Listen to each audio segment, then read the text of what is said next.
Sure, yeah.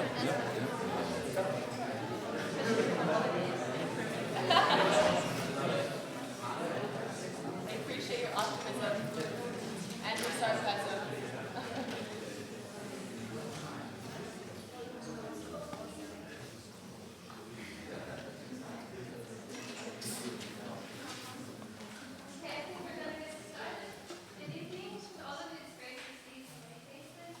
I'm very pleased and honored to introduce Ray Brassier, our last official lecture of 2013. Ray is currently an associate professor of philosophy at the American University of Beirut. His research includes but are not limited to rationalism and naturalism, historical and eliminative materialism, philosophy of mind and cognitive science, Hegel with the sellers,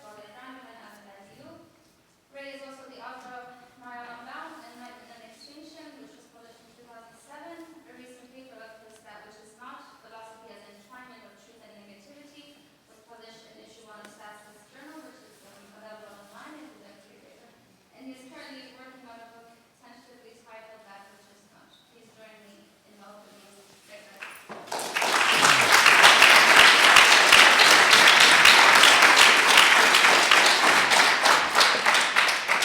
Okay, can everyone hear me okay? Yeah, thanks. First of all, thanks very much to Massa for inviting me and for organizing this. It's, I really appreciate it, okay? So, what I'm going to talk about tonight is, I want to focus specifically on two short stories by the English author J.G. Ballard, who I presume, most of you will be familiar with. Ballard died in 2009. I think he was 79, so he was born in 1930. He's famous, several of his books were turned into films, most notably, I think, Crash by Cronenberg, but also Empire of the Sun by Steven Spielberg. Two stories I want to focus on in particular are one from 1960 called The Voices of Time, and the second from 1981 called News from the Sun. And both these stories, in fact, the second is actually a version of the first, and they have a fundamental kind of, there's a fundamental overlap in the themes dealt with in these stories. The stories are about time, basically, and about time running out, okay? And the reason why this talk, I'm, apart from just liking being, inspired by Ballard's work, I was really interested in the concept of catastrophe that he develops right from 1960 onwards, and it's a very kind of philosophically rich concept, and it was relevant for me because in a book I wrote, a couple of years ago, the notion of catastrophe plays a crucial role at the end of the book vis-a-vis, in terms of understanding what nihilism is or what the crisis of nihilism entails. But the key thing, I think, the reason this talk is called the Catastrophe of Time and not, like, say temporal catastrophe, is, first of all, because catastrophe in Ballard's work is an overturning of chronological order, the linear order of succession, which is usually, in terms of which we experience time, or the flowing of time. So catastrophe is not something happening in time, it is something that happens to time. And in fact, it's the future leaking into the present, through the spatial inscription of time. Okay, and this is the fundamental kind of theme in these two stories. The image, the reason I'm using PowerPoint is because I want to kind of look at several quite lengthy passages from both stories, and I thought it'd be helpful if people could actually kind of read, have the passages up in front of them so they could read them. The image here, some of you will probably recognize, this is Robert Smithson's spiral jetty, built, I think, in 1970-71 in Utah. And it seems that Smithson was, a keen reader of Ballard's work and was certainly kind of partly inspired by Ballard's work, and Ballard himself became a great admirer of Smithson's work, and specifically of this work, Spiral Jetty, which Ballard, I think, commenting on it in an interview, described as a cosmic clock. Okay, the jetty here that you see is a clock. Okay, it's a register for the physical inscription of time. The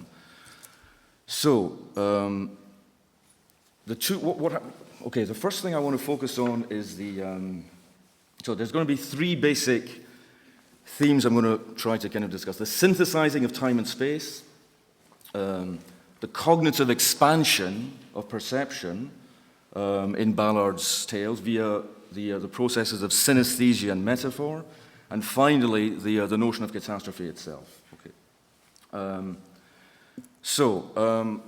First of all, Ballard had a long fascination with chronograms, and I think Jean-Pierre Marais was a 19th century kind of French photographer who did the first kind of stop motion, photography, and Ballard is fascinated by these because, as he says, these are kind of, well, first of all, Ballard celebrates the spatialization of time. This is not a philosophical error. It's often denounced as such, but all his work is predicated on the idea that time is just, a dimension of space and can be physically understood.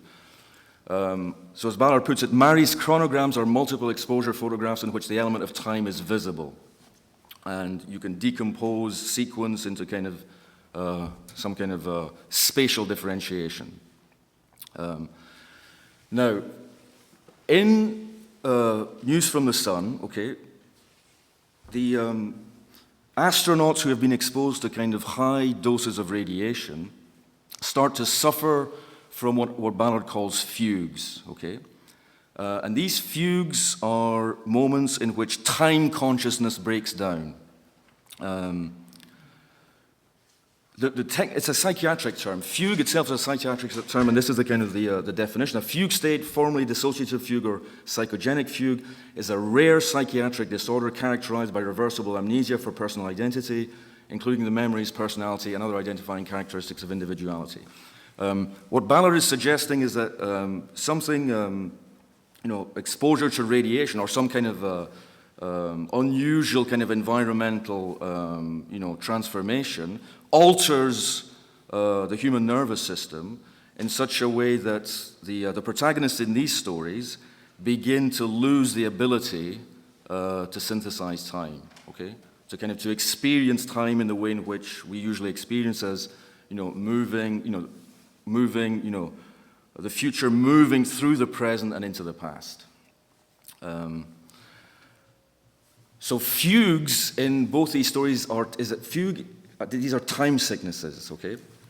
The fugues are breakdowns of time consciousness characterized by the inability to synthesize distinct perceptual states into successive moments of consciousness, such that what happens then is a dissociation of consecutively distinct perceptions into spatially discrete objects. This simply means that differences in time, okay, the way in which for instance, your perception, your phenomenological perception of an object, as you move around it or perceive it from different angles, is consecutive, so that you perceive different properties of a unified object at different moments of time. Okay, so if you walk around a table, you will kind of see the same table, but you will unfolding in your consciousness. What happens in the fugues is that there's a breakdown of succession, of the mind's, of the brain's ability to connect the properties of objects, and the result is the conversion of temporal succession into spatial difference. The victims of these fugues start to perceive the world as decomposing into, crystallizing into these, infinite spatial differences. And the result is, so instead of seeing one object changing through time, they see a manifold of spatially discrete objects rather than stages of a single object. And the result is a disintegration of the subjective unity of the present. You no longer experience the passage of time because the present of consciousness is no longer the anchor through which time can be synthesized and through which the future can pass, can move and flow into the past. So there's such a differences in time are transformed into differences in space. Okay, and here's a quote from News from the Sun in which Ballard is describing one of these fugue states. Okay, in the real world beyond the clock, serial time gave way to simultaneity. Like a camera with its shutter left open indefinitely, the eye perceived a moving object as a series of separate images. Ursula's walking figure, as she searched for Franklin, had left 100 replicas of herself behind her, seeded the air with a host of identical twins. Seen from the speeding car, the few frayed palm trees along the road had multiplied themselves across the screen of Trippett's mind, the same forest of palms that Franklin had perceived as he moved across the desert. The lakes had been multiplied, images of the water in that tepid motel pool, and the blue streams were the engine coolant running from the radiator of his overturned car. Now, this is a significant passage because what's happening here is that the protagonists are actually in the desert.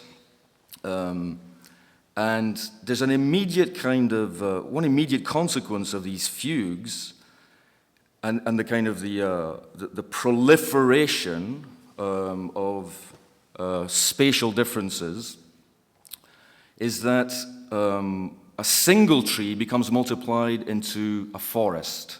A single drop of water is multiplied into a kind of an expanse, a lake, a river, etc., etc. And so the idea is that kind of what is in fact a physical desert becomes populated with things that, with lush vegetation, water, everything that is lacking in the present, this present moment of consciousness is in fact brought into it by the collapse of time consciousness. So in other words, you see the desert as a lush tropical environment because once you are no longer simply once your consciousness is no longer moving linearly, from future, present into the past, you begin to see things, elements of the present that are neither past nor future.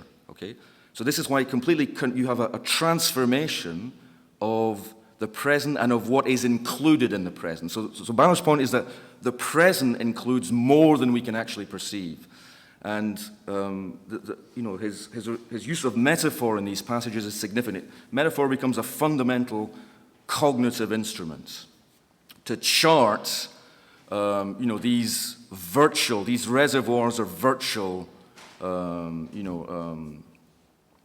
plenitude that remain unactualized when we're simply experiencing time chronologically. Here's a second description of a fugue, of what happens to one of the characters when she lapses into a fugue. And he's describing the Ursula here. So Ursula fell silent, staring at the veranda with eyes from which time had suddenly drained.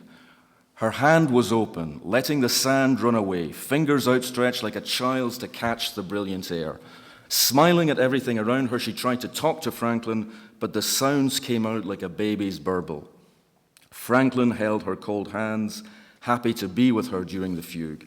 He liked to listen to her murmuring talk. So-called articulate speech was an artifact of time, but the babbling infant and this young woman spoke with the lucidity of the timeless, the same lucidity that others try to achieve in delirium and brain damage. The babbling newborn were telling their mothers of that realm of wonder from which they had just been expelled. He urged Ursula on, eager to understand her.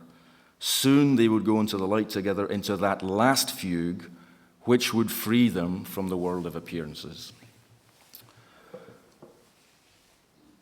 Okay, so as the story goes on,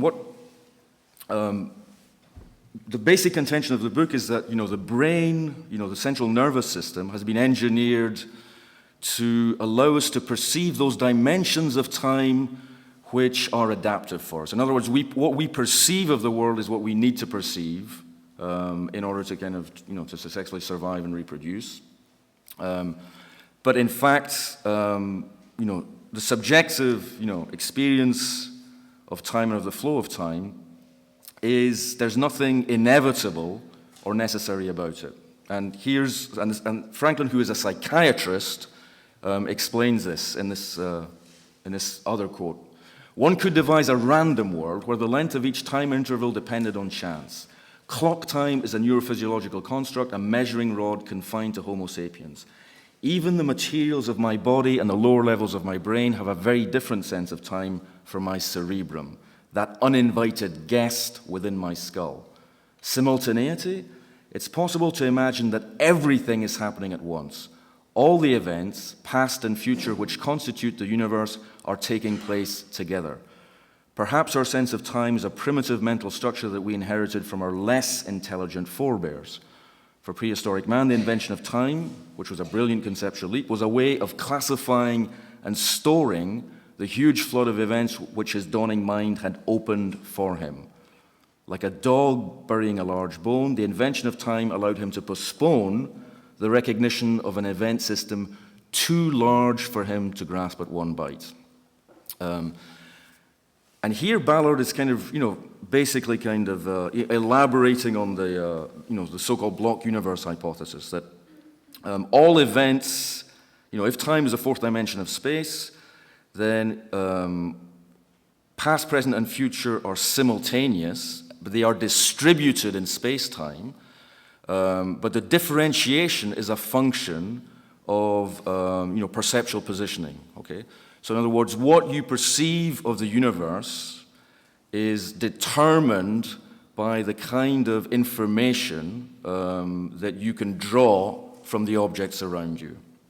But there's actually much more, folded in to every object with which we engage on a kind of and as he puts it, so the brain itself, this uninvited guest in the skull, is basically this coping mechanism, okay, for diminishing the surfeit of information. And what Ballard is doing this is a theme that is a constant in his work, is describing the mineralization of time. What he wants to describe is the collapsing, the reduction of phenomenology to biology and of biology to geology. In other words, he wrote a book called The Crystal World, in which time drains out of the physical universe completely, so that the entire universe becomes mineralized and crystallized. And in both these stories, this is, the horizon, the ultimate horizon of perception is this, the induction into this mineralized world.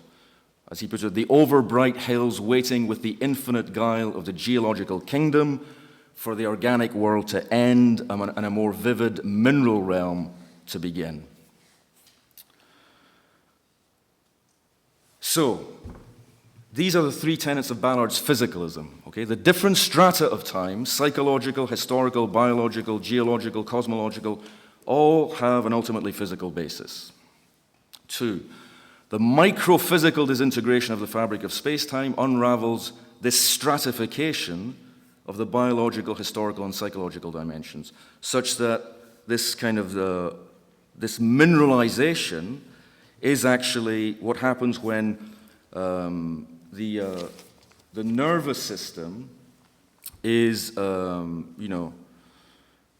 converted in such a way that it begins to simply, it's reduced to the level of the mineral contraction of points of time. As time drains away from the universe, time drains away from the universe through the malfunctioning of the organisms inhabiting this universe, and you have a diminution or reduction of time consciousness, such that what is registered are discontinuous, discontinuously contracted instants. And this is, the kind of the baseline register of physical difference. Finally, this unraveling for Ballard is catastrophic. It is constitutive of cosmic history, and this is what he really focuses on in The Voices of Time, the earlier story. In this story, again, it's set on a kind of a remote, psychiatric institute in the desert, in the Nevada desert.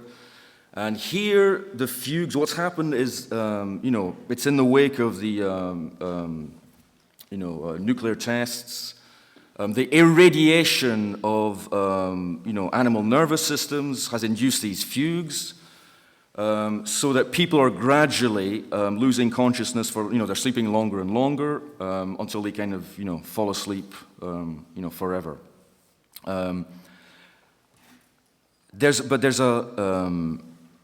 The rates, these fugue states, okay, are being synchronized with a cosmological clock, and the universe itself is a kind of clock for Ballard. The signals, there's an astronomer who's registering signals from these far-off spiral galaxies, and these numbers constitute a countdown to the end of time, the termination of duration. 96,688,365,498,695. The big spirals up there are breaking up and they're saying goodbye. By the time this series reaches 0, the universe will have just ended. Thoughtful of them to let us know what the real time is. Okay? So this idea of real time I think is crucial in these texts of Ballard's. The real time is precisely what unravels our everyday or ordinary register of subjective time. This is correlated. Okay, so this cosmological unfolding, or this kind of entropic accumulation, has kind of a biological analog. Okay, and what the biologist Whitby in The Voices of Time says this has this kind of hypothesis. The ribonucleic acid templates which unravel the protein chains in all living organisms are wearing out. The dyes inscribing the protoplasmic signature have become blunted. After all, they've been running now for over 1,000 million years. It's time to retool. Just as an individual organism's lifespan is finite, or the life of a yeast colony or a given species, so the life of an entire biological kingdom is of fixed duration. It's always been assumed that the evolutionary slope reaches forever upwards, but in fact the peak has already been reached, and the pathway now leads downwards towards the common biological grave. This is a kind of a DNA lattice here. But the news, so the question is like whether or not this is not simply a narrative. That catastrophe is fundamentally different from apocalypse, okay? Apocalypse is simply kind of the cessation of time or the culmination of time, of the linear order of time. Whereas catastrophe is something else. It's a kind of a dislocating of time itself. And one other consequence, Powers notices that the fugue victims all have in common a silent gene, which he believes has been activated by irradiation. And it's because it's the activation of the silent gene that is causing the victims to kind of fall asleep, to lose, their consciousness. Similarly, there's the Powers, the biologist, has been carrying out experiments on animals, trying to activate their silent genes by exposing them to kind of, high doses of radiation. So Powers says, as far as Whitby could tell, Powers said, the silent genes represent a last desperate effort of the biological kingdom to keep its head above the rising waters. Its total life period is determined by the amount of radiation emitted by the sun, and once this reaches a certain point, the sure death line has been passed and extinction is inevitable. To compensate for this, alarms have been built in which alter the form of the organism and adapt it to living in a hotter radiological climate. Soft-skinned organisms develop hard shells, and these contain heavy metals as radiation screens. New organs of perception are developed too. According to Whitby, it's all wasted effort in the long run. But sometimes I wondered. Now, the new organs of perception are described in the story. There's a frog, for instance, that develops a kind of a lead shell. A spider develops the ability, its brain, its cortex, is externalized in its web. Its web becomes its brain. An anemone develops a nervous system. Okay, and these experiments, what is happening is that the activation of the silent gene allows these organisms to perceive an environment that has not yet been actualized. So what they are perceiving is something that is already here in the present, but that is screened out by time consciousness.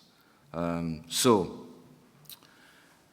this is why the silent genes, can be postulated as a kind of an alarm system. Some people have speculated that organisms possessing the silent pair of genes are the forerunners of a massive move up the evolutionary slope, that the silent genes are a sort of code, a divine message that we inferior organisms are carrying for more highly developed descendants. It may well be true, but perhaps we've broken the code too soon. Okay, why? Why have we broken the code too soon? Well, what happens to these organisms that have been, artificially irradiated is that they enter a final phase of totally disordered growth, producing dozens of specialized sensory organs whose function we can't even guess. The results are catastrophic. The anemone will literally explode, the Drosophila cannibalize themselves, and so on. Whether the future implicit in these plants and animals is ever intended to take place, or whether we're merely extrapolating, I don't know. Sometimes I think, though, that the new sensory organs developed are parodies of their real intentions. Okay. So, catastrophe, this I think is the crucial point in in Ballard's text, especially in the Voices of Time. Catastrophe is chronic maladaptation. And by chronic, I mean temporal. Okay, it's temporal maladaptiveness. The activation of the silent genes engenders a metamorphosis which allows creatures to adapt to a future incompatible with survival in the present. Adaptation to the future is maladaptive in the present. Nevertheless, while catastrophic for the organism, this transformation allows it to perceive the future. This future, which is actually physically already there, but which is not present in our consciousness, which is not actual in our consciousness. So, here's the hypothesis that organic disintegration is a way into the future. What's happening in this chronic maladaptation is that the catastrophe is the activation of a future perceptual, a perceptual capacity that is indexing the future. But it's preemptive activation in the present. And that destroys the organism. That destroys the organism because organisms cannot survive in the present once the perceptual faculties that are designed to track and adapt to an environment in which the present has been destroyed have been realized. And there's a clear connection here. Ballard's interest in the expansion of perception. Ballard uses a kind of a meticulous and systematic, metaphorical and analogical framework to describe these episodes. Okay, so metaphor in Ballard's stories becomes, a tool, a cognitive tool for exploring what is imperceptible in the present. In this regard, Ballard is saying that, you know, the destruction of the organism, or the disintegration of organic functioning in the present, is also a cognitive opportunity, okay? Because then you discover things about the universe that were being, you know, warded off by your adaptation to the present, okay? And this necessitates distinction between sensation and perception. Metaphor unfolds in a perceptual register, not in a sensory register, okay? Sensation is simply the registering of a somatic stimulus, whereas perception is conceptual determination. There's some kind of conceptual operation deployed when you perceive something, and that's why perception is a conceptual achievement, according to Ballard. Therefore, its contents can be fully conceptualized, and metaphor is the medium of conceptual transposition across perceptual modalities. Metaphor is a technique for the analogical modeling of the unknown on the known. This is why I think Ballard is very unlike lots of speculative fiction or certainly apocalyptic writers. He's I think meticulously and systematically anti-apocalyptic, because we can know the unknown, okay? It's all Ballard's work is about expanding the possibilities of perception and of conceptual apprehension. He's a great optimist. In other words, the disintegration of the organism is an opportunity for cognitive exploration. And this is a recurring trope in all his works. Like, as time diminishes, as time runs out, and you literally kind of you're effectively going to die. This is, in fact, the possibility for a transformation so that you can then, eject yourself from the prison of the present and explore the past and the future in their simultaneity with the present, in their unconscious simultaneity or concurrence with the present. So, for instance, the anemone in The Voices of Time begins to see sound. When Powers returns to the laboratory, Whitby's laboratory, he sees the animals who have kind of been destroyed by these new kind of perceptual capacities that they've developed. And there's this remarkable passage in which Ballard describes what the anemone perceives. Steadily, as it watched the glimmering screen of sounds around it, the anemone continued to expand, its ganglia linked, heeding a new source of stimuli from the delicate diaphragms in the crown of its notochord. The silent outlines of the laboratory began to echo softly. Waves of muted sound fell from the arc lights and echoed off the benches and furniture below. Etched in sound, their angular forms resonated with sharp, persistent overtones. Ignoring these sounds once they had been perceived, the anemone turned to the ceiling, which reverberated like a shield in the sounds pouring steadily from the fluorescent tubes.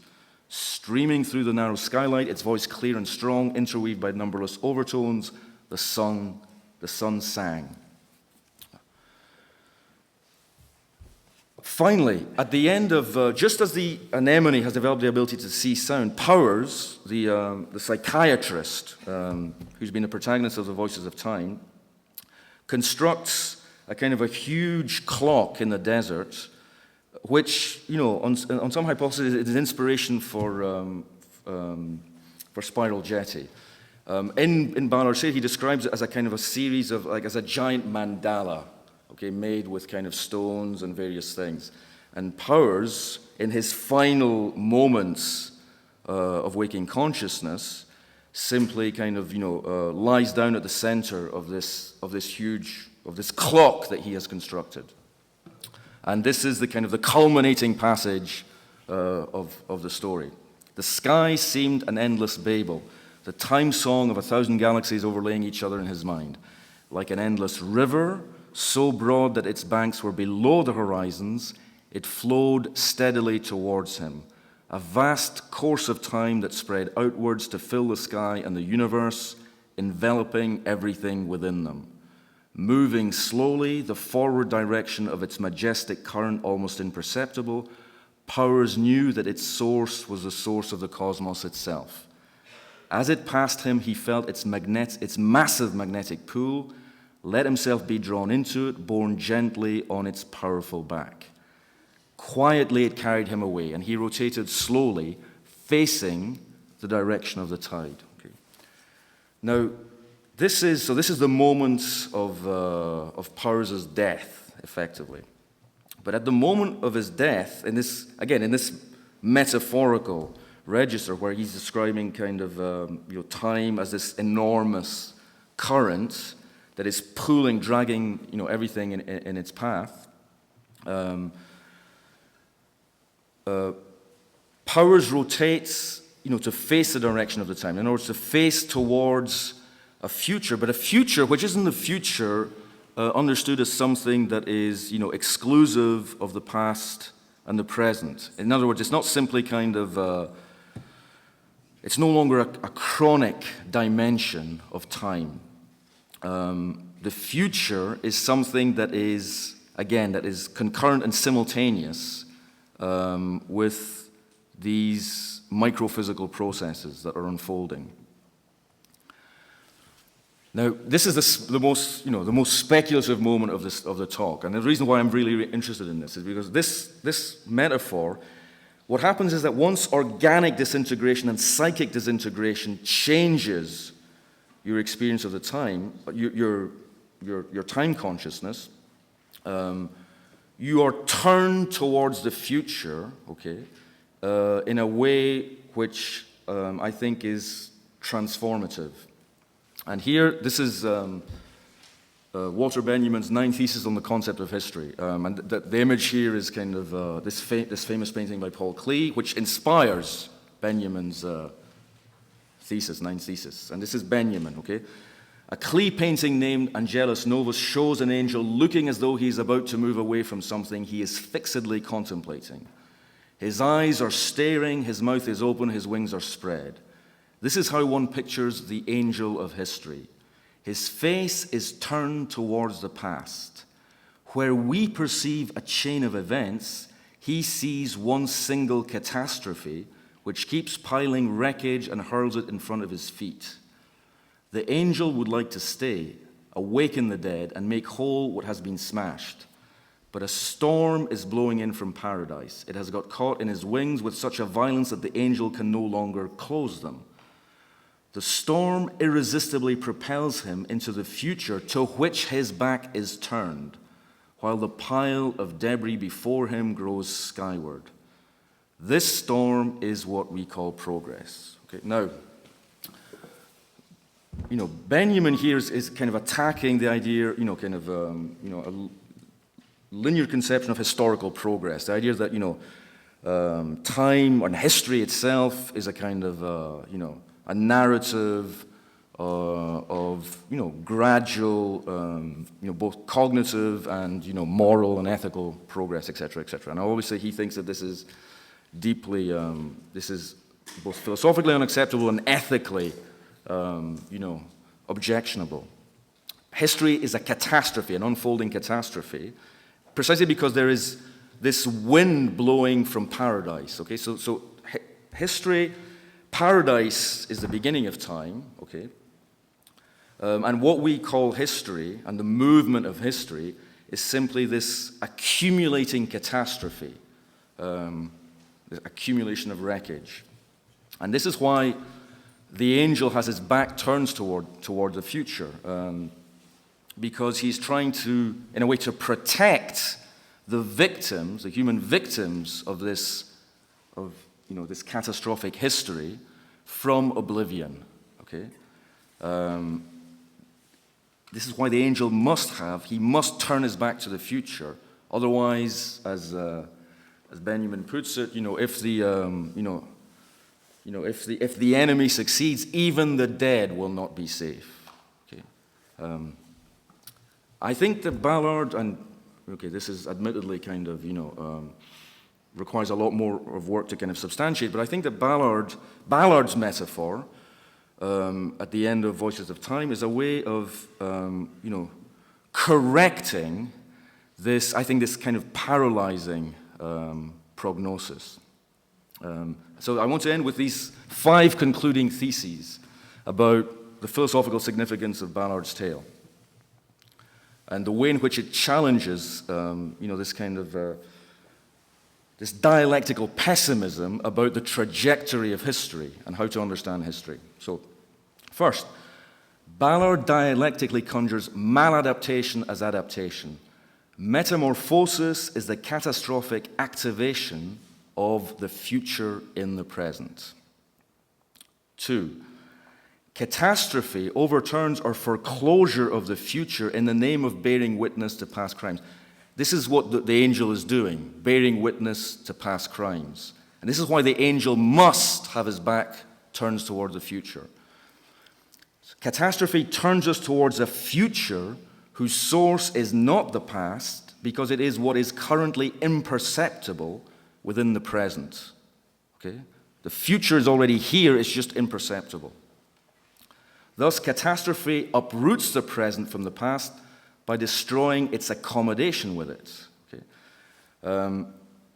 What's happening, although the present is already here, it's precisely not a previsible, although the future is already here, it's precisely not foreseeable. To say that the present, that the future is merely kind of an imperceptible or indiscernible dimension of the present is not to say that it is previsible or foreseeable. You cannot see it, okay? You cannot see it because it is not coming towards you, okay? What happens is that this catastrophic activation of the future in the present is what destroys the organism's accommodation, its psychological, and biological and ultimately political accommodation to the present. So, 4, time as catastrophe is the dialectical overcoming of the opposition between progress and regress, evolution and involution. Okay? So in other words, it's not enough simply to attack the idea of history as progress by saying history is simply the accumulation of catastrophe. That's just the inversion of the same linear order. What Ballard is saying is that catastrophe overcomes this binary kind of juxtaposition between progress as the accumulation of reason, of order, of harmony on the one hand, or progress as merely kind of the exacerbation of criminal savagery, as is described by, Benjamin and other kind of members of the Frankfurt school. But because Ballard believes that it's possible to use, the conceptual resources to track these, the activation of these new perceptual capacities in the present, he believes that cognitive discovery is savage and violent. It's savage and violent because it's the destruction of your accommodation to the current state of things, to what is, to the way the world is now. It's a catastrophic involution in Ballard's account. But this is no reason to disavow it, okay? It's precisely because this is how something other than the perpetuation of, the current state of affairs becomes intelligible. Not foreseeable, but intelligible. It becomes thinkable. Okay, that's it. I'll just stop there.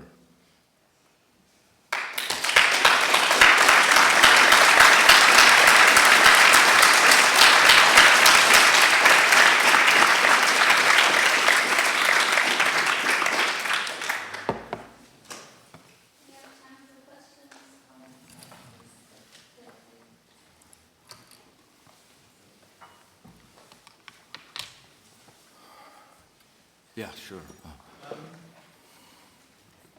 I'm wondering how you will, or how you can, this idea of catastrophe being this linkage into the present, which also instantiates something in the past, this kind of anterior posteriority. How can you, or how do you tie this into your idea of the horizon of thought as foreclosed by extinction? So if in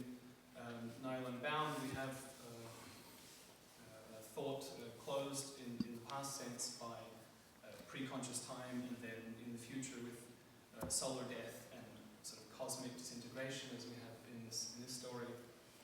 And obviously this requires some kind of reorientation to time, maybe like the one that Dupuy advocates in Enlightened Catastrophism. But what's your understanding of the kind of, I suppose, like what would be the cognitive maladaptation or adaptation to exactly this deracinating, this like being unanchored in time? Okay, well, the point is when I, when I wrote that book, the problem is I hadn't understood this. I realized that, I only subsequently realized that Ballard had the solution to the problem, that he had actually understood the logic of catastrophe in a way which is actually kind of the solution I was looking for, but couldn't, didn't have the wit to realize at the time. Because the problem is, how do you, in a way, how do you subjectivate,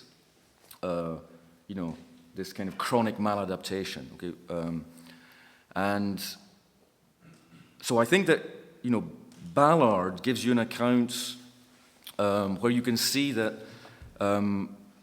all that is, extinction is only paralyzing if it's paralyzing for a certain kind of philosophical conception of time, which privileges, kind of phenomenological temporality.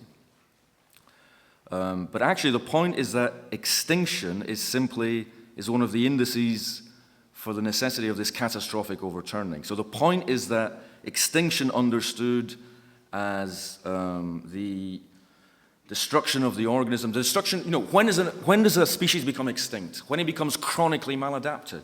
Okay, you're going to become extinct when there's a kind of a fundamental kind of mismatch between your biological and kind of cognitive capacities and the way the world is going. Okay, you're not going to survive.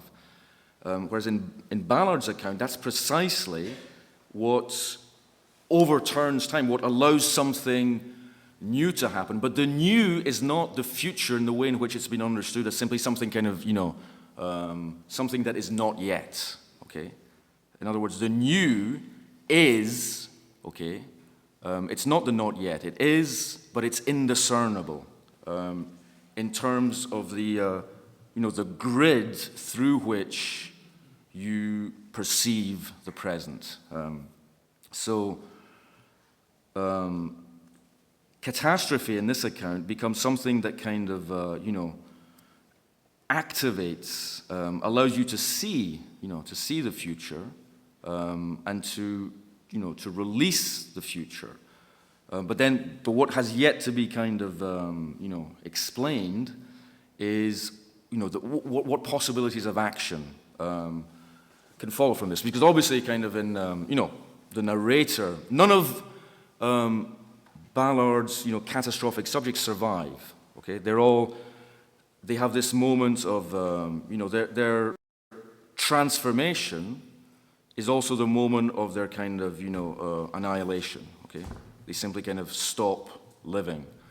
So the question is, so obviously this is still, not going to kind of get you very far. Okay, the point, Ballard's often criticized for, first of all, the protagonists of his tales are usually kind of individuals, okay, who come to some kind of accommodation with this kind of fatal or disastrous situation. In the drowned world, Keren's, he heads south, okay? And it's usually, and Ballard is a keen reader of Freud, so it's kind of, he follows the death drive, and he affirms the death drive. He no longer wants to, he knows that by going where he is certain to die, he will undergo this revelatory transformation and become this new Adam, etc., etc.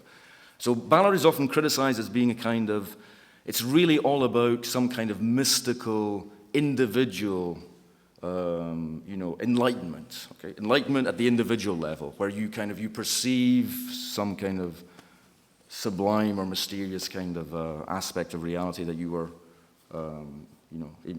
impervious to before. So the question is whether it can be converted, because it's cognitive, though. And if you understand cognition as something that is collective, can you generalize this to a community, or a collectivity? You can have a kind of a, so that catastrophe would issue in a kind of communal subjectivation. And that's what I'm interested in elaborating. So, do you mean like sort of joining the idea of sort of acceptance of this future, or this foreclosure of like a future projection, but being able to include that in the instantiation of rational norms? So on the one hand, finding a way to navigate, but still using this sort of cosmic death as this organon, as this like motor of thought. yes, in the sense that it's not about acceptance. It's about realizing what must you do. And once you realize that you have to spring yourself loose from the grip of the present and from your ordinary, time consciousness, your kind of your way of experiencing time and of making sense of time, then the question is, well, what would you have to do to turn this into, what would you have to do to yourself and the world in order to kind of turn this into kind of a program of action, and not just, so that it's no longer about resignation or acceptance, which it usually is in Ballard's tales, but a moment of, well, I don't want to use the word affirmation, but it's something that you do. And, because I think that thinking is a kind of doing, the question is, how can this not simply be a theoretical or a contemplative realization, but something that forces you to do something. Okay, and that's what's missing in Ballard's tales. When the only thing that the narrators do is simply, refuse to evade this kind of, inevitable consummation. So can you do something other than refuse to evade it? Can you maybe, bring it about? Can you engineer it in some way? Can you engineer it?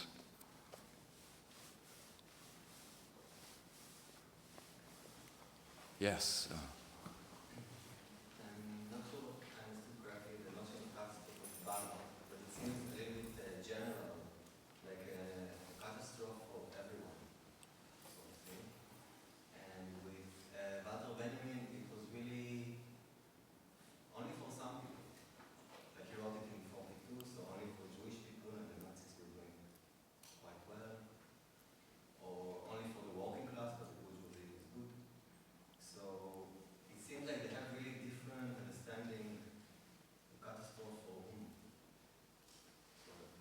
Yes, well, yes, because the victims of history are the oppressed, basically. And it's because history, so long as history is governed by the strong, then yes, that you will always need to turn your back on the future, because the strong will always be the victors, and the weak, or the oppressed rather, will be kind of the victims.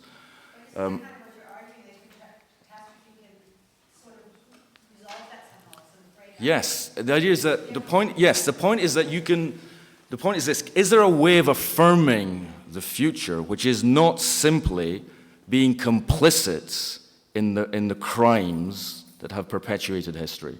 Okay, and Benjamin's critique is that there is no way of affirming the future which is not, kind of basically erasing, the crimes of history.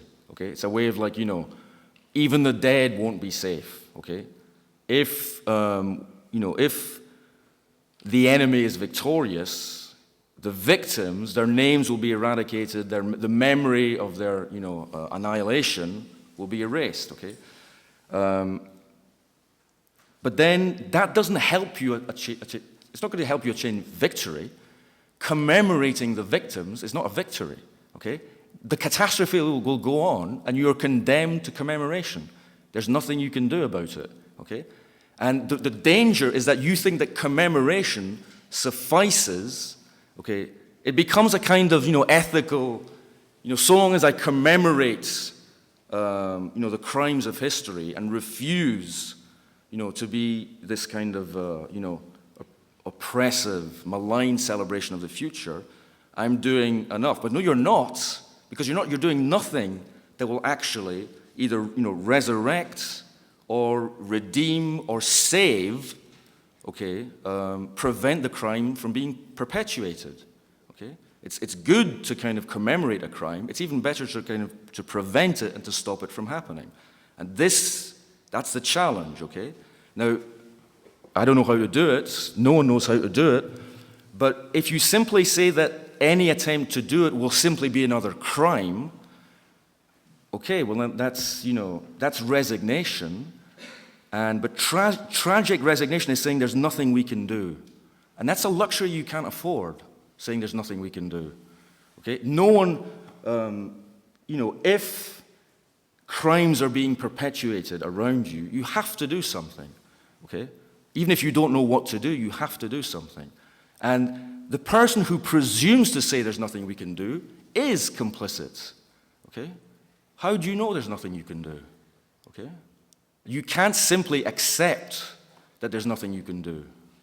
And I think that this is, ethically problematic. The claim that, or that all you can do is kind of, commemoration. Okay? So I don't know. I don't have the kind of the paradigm, the practical paradigm that would allow for the transformation that would,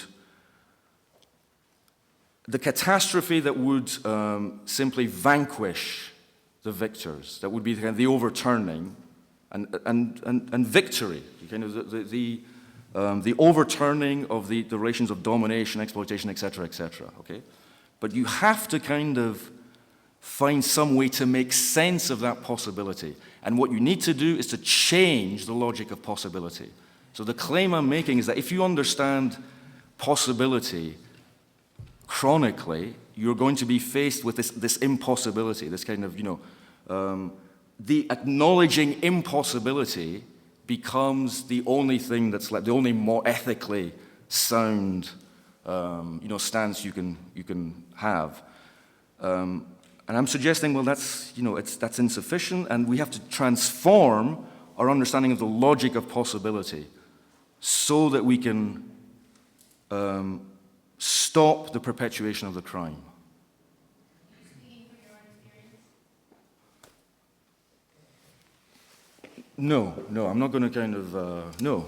It's, my experience has got nothing to do with this. It's just, but it's something that it's simply something that, all of us have to kind of come to terms with.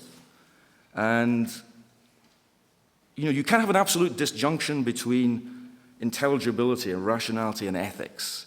If your ethical sensibility is so exquisitely attuned that it incapacitates you from actually intervening,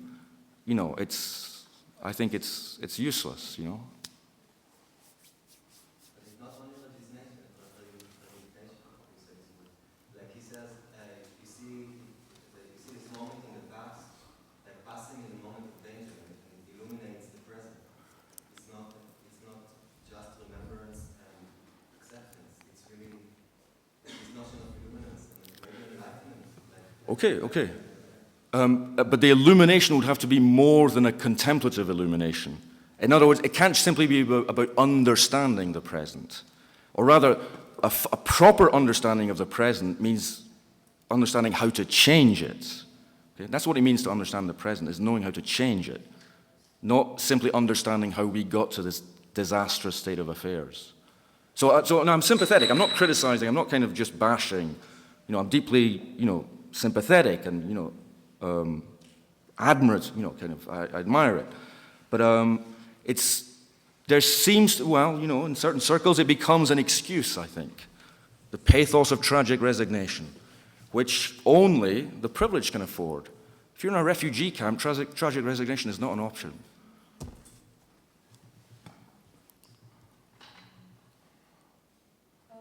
Maybe this is like a stupid question, but I just wonder why the future necessarily is a catastrophe. Okay. Or is it that the future is necessarily a catastrophe? No, that's not what I'm saying, no. So the catastrophe is the rearticulation of the difference between past, present, and future. So the catastrophe is the, when you spring the present, like Deleuze says this, when you spring the present loose from its kind of, its fixture in this kind of chronological order, such that something new happens, okay? Something new happens that was unanticipatable, okay? And that's catastrophe. So catastrophe, it's not that the future is catastrophic, it's the upspringing or the kind of the unmooring of the present so that as to allow for a possibility that was unenvisageable. That's catastrophic, but it's positive. Catastrophe becomes positive in this sense.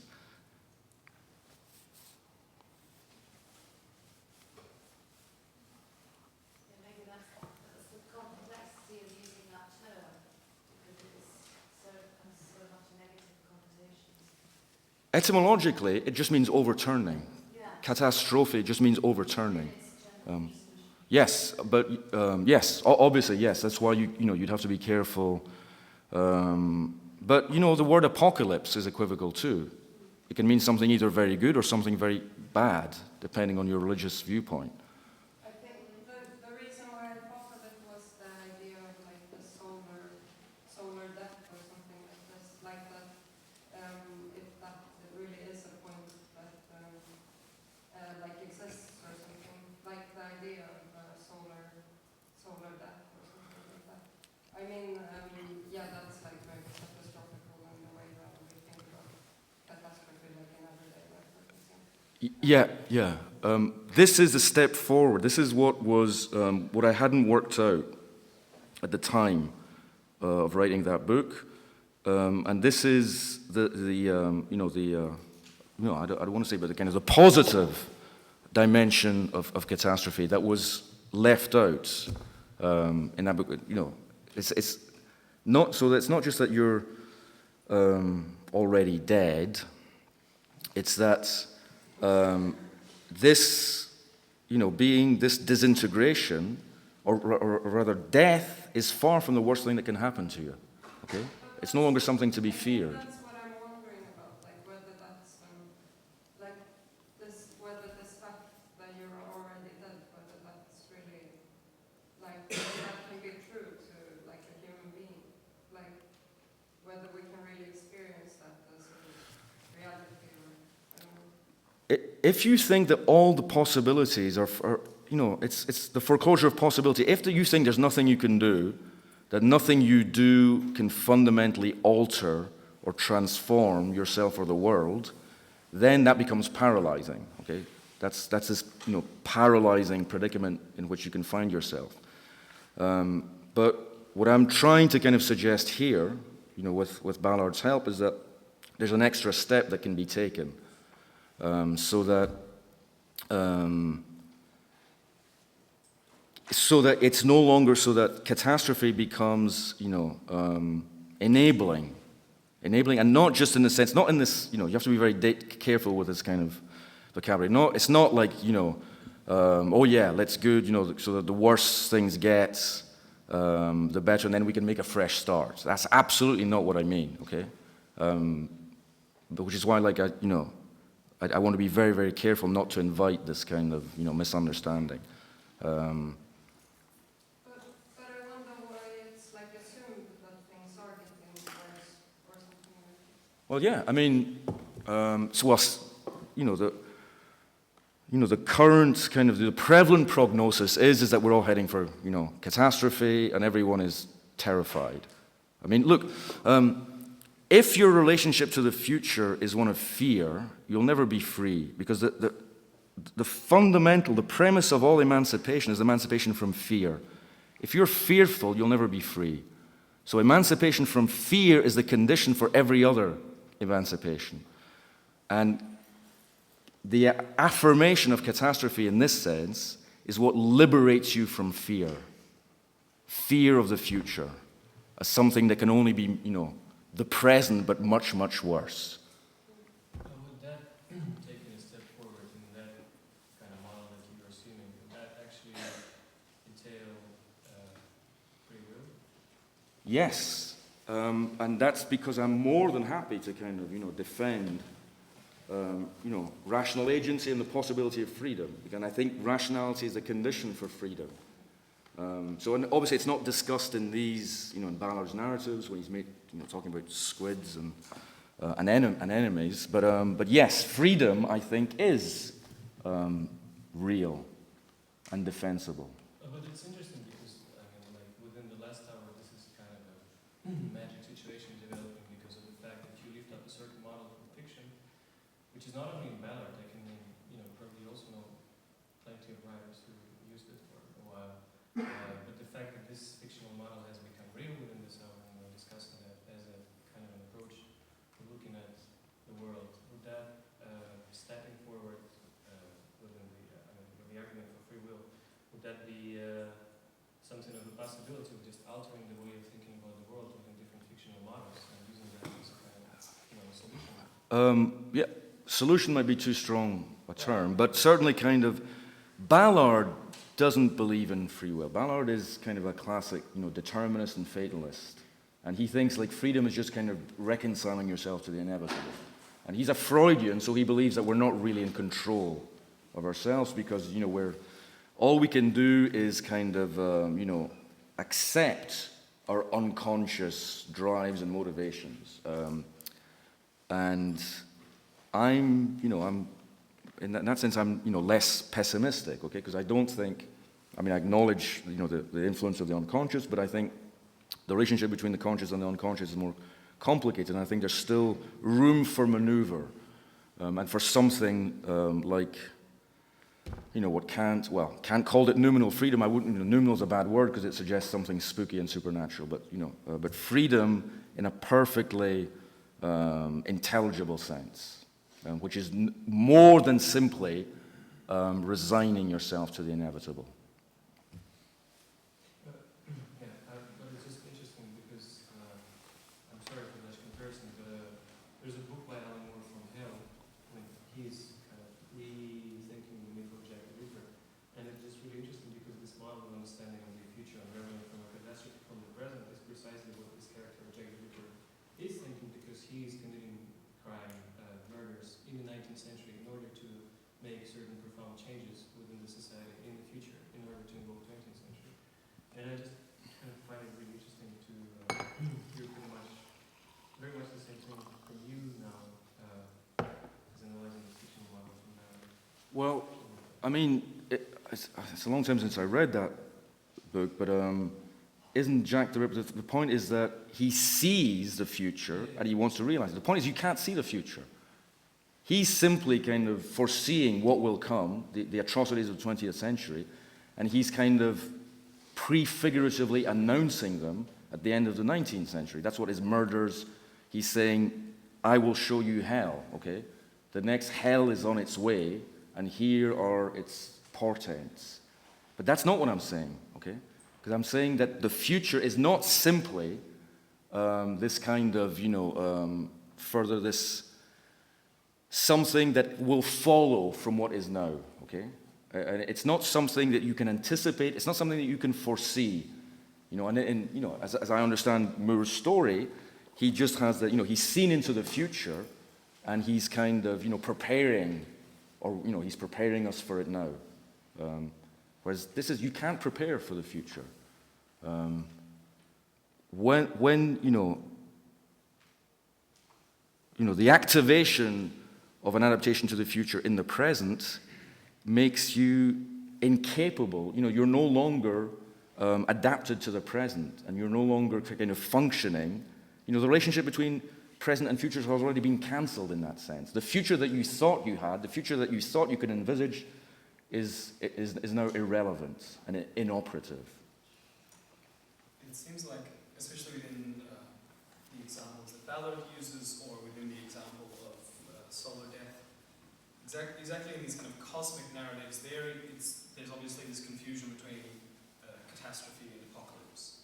Whereas it seems like perhaps with the idea, or like the imports of modern neurobiology or cognitive science represent something that's very much a catastrophe, but not an apocalypse. So, for instance, Thomas Metzinger's phenomenal self model, totally overturning the idea of rationality being anchored to subjectivity. objectivity, or even the idea that we're totally filtering out the majority of in either the perceptive input we have or whether we don't even pick it up. I mean, these represent sort of cognitive catastrophes, which would require exactly this approach without being oriented towards some kind of panic fear reaction.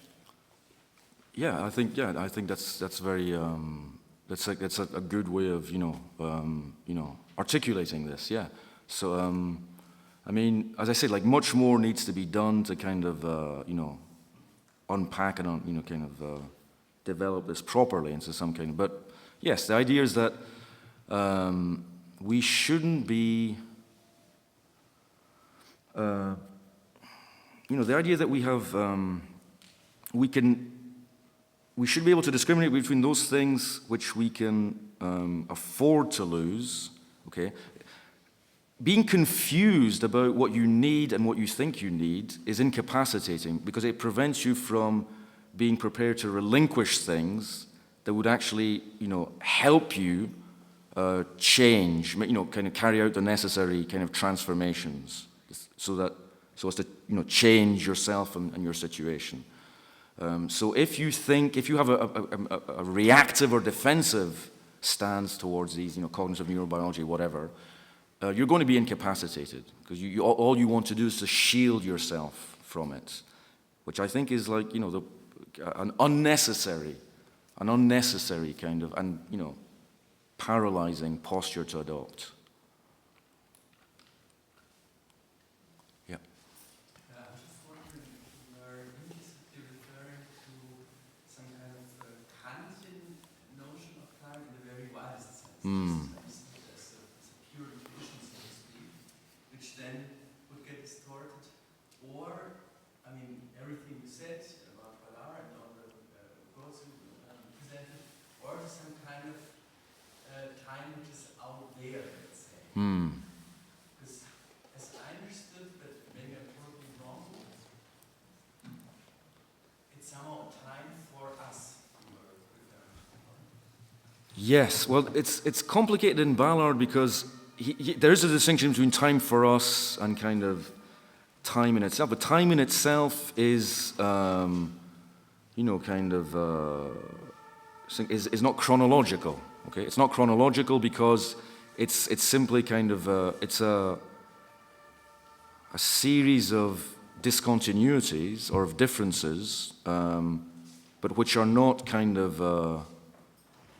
Well, actually, if you know what McTaggart's distinction between the A and the B series of time, okay, when he says argument for the unreality of time,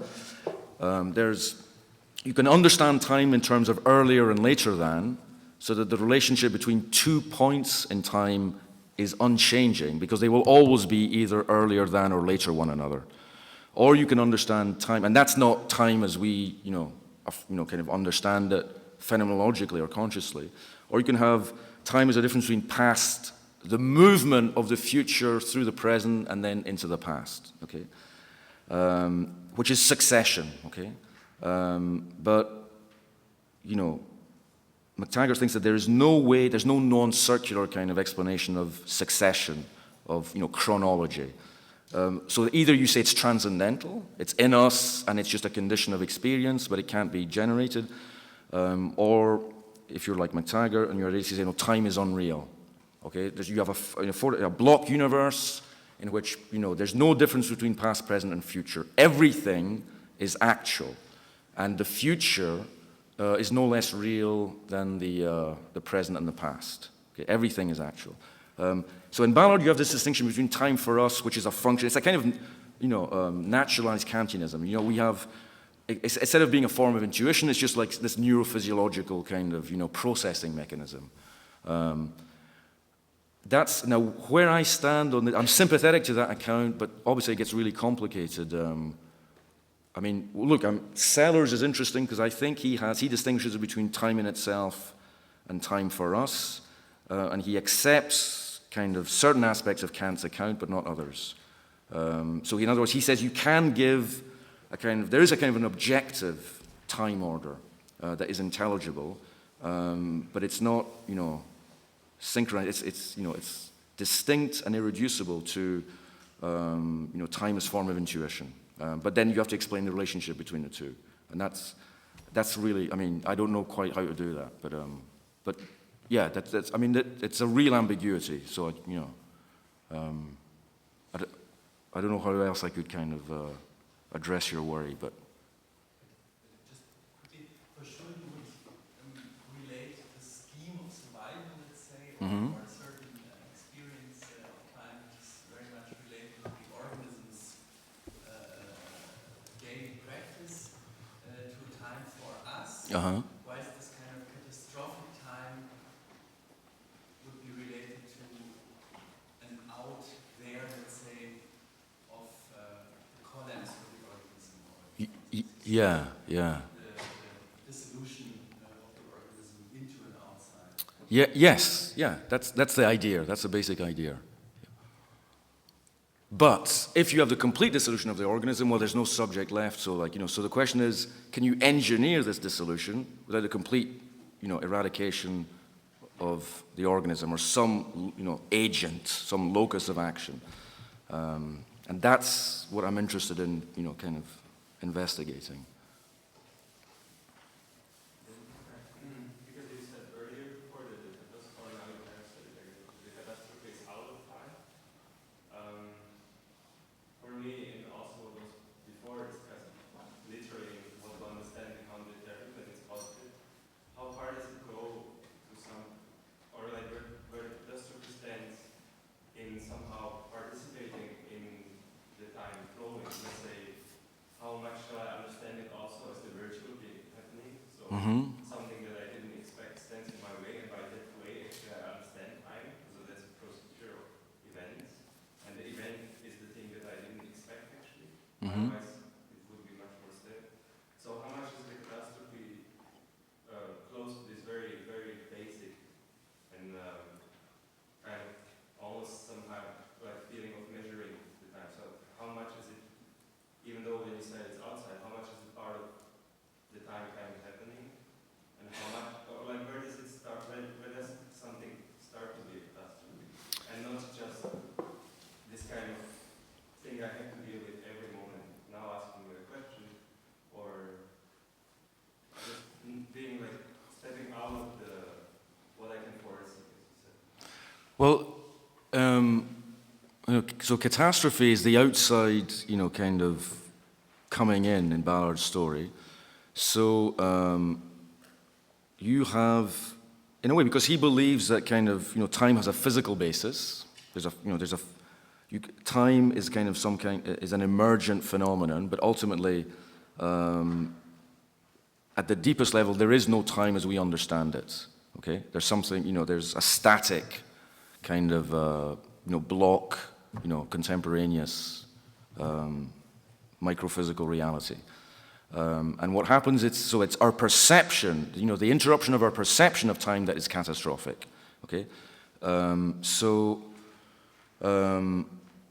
I mean, there's an ambiguity here, because then to say that, you know, time, you know, time is catastrophe is simply to say that, you know, once subjective or psychological time is invaded, okay, by this exteriority, which is timeless, okay, then you begin to, something new happens. Something new happens because it's precisely what you couldn't anticipate.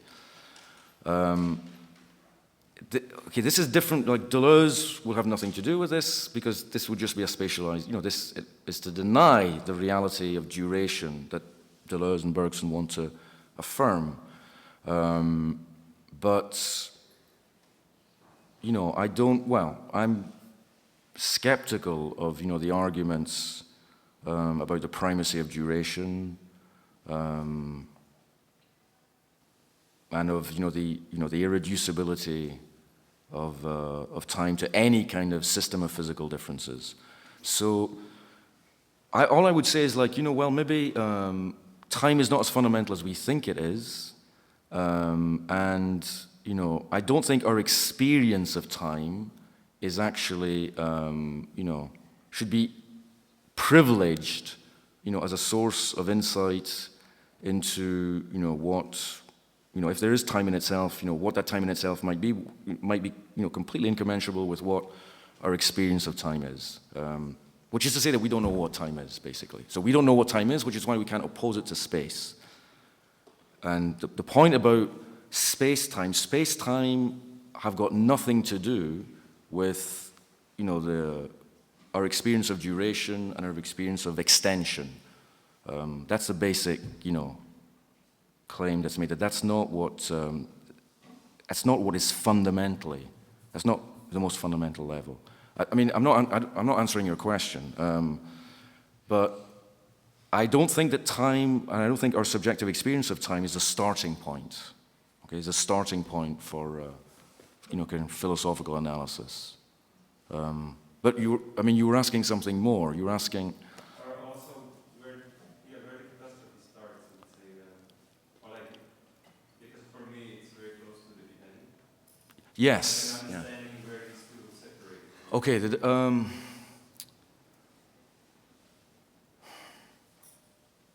Well, the event in Deleuze, yes. I mean, like, it might be, if the pure and empty form of time, aeon. But to be honest, like, I have difficulty understanding. I understand some of what Deleuze says about time, when it's kind of filtered via Bergson. There